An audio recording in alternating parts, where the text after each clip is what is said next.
n'est pas que, elle a une particularité, c'est qu'elle vient de la campagne, elle vient de la ruralité.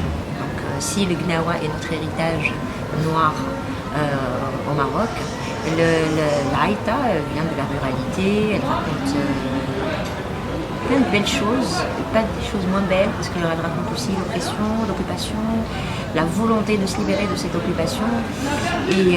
Et la particularité, je dirais, c'est que la majorité des textes de l'Aïta sont écrits d'un point de vue féminin, même quand c'est les hommes qui la chantent.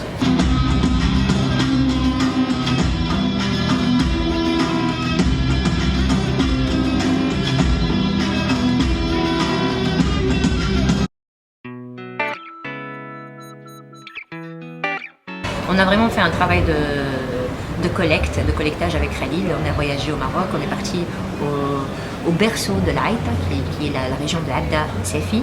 C'est une zone côtière et il y a des plaines fertiles, juste après El Jadida sur la côte côtière, et la côte marocaine, l'Atlantique plutôt. Et donc voilà, on est parti, on a enregistré, on a relevé, on a appris, et on continue toujours d'apprendre parce que les textes de l'Aïta ont une particularité. Grâce et à cause de l'oralité, c'est des fois décousu. Ça pioche un peu comme ça. Et donc après, il n'y a pas d'unicité de sujet. Et il y a des fois aussi des références à des choses que moi j'ignore, que je connais.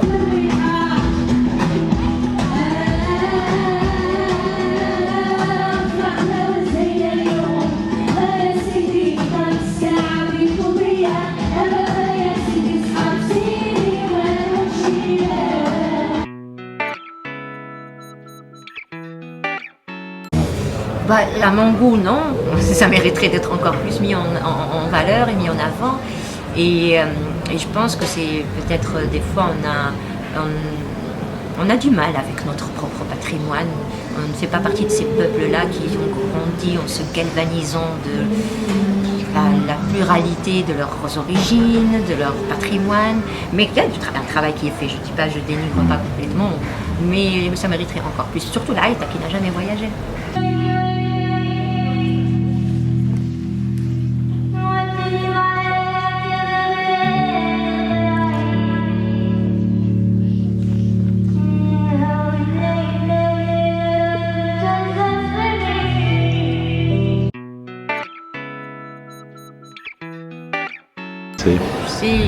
J'ai vraiment le cœur lourd et meurtri, et je me suis posé même la question de chanter ou de ne pas chanter. Je me dis mais la vie elle continue, en fait il faut qu'on chante pour ceux qui continuent de vivre, au moins pour se retrouver. Ce soir j'ai besoin de me retrouver avec d'autres personnes, moi qui partagent la même douleur que moi, et de dire qu'ils ne s'inquiètent pas, on va le reconstruire, on va reconstruire.